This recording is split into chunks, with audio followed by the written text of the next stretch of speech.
This is my hockey stick. It's called I think it was the CCMU or something. And I'm going to unboxing it. It's a hockey stick. Here, I do need the scissors. Careful.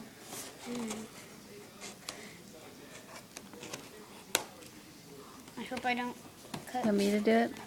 the head or something. No, you won't. Yeah, I think the shaft is up here. Yeah. The shaft is probably at the top. That I'm cutting. Okay. Get it? Yeah.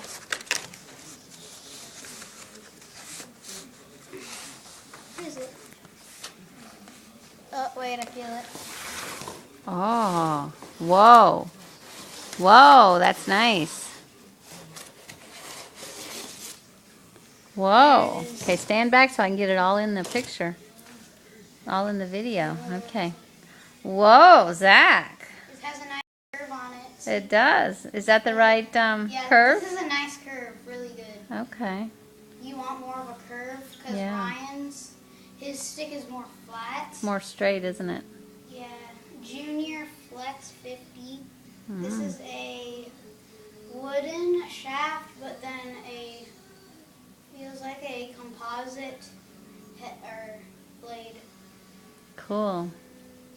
Feels good in my hands. Does I'm it? gonna go grip it up. Gonna go test it out? Okay. Okay, say bye. Bye.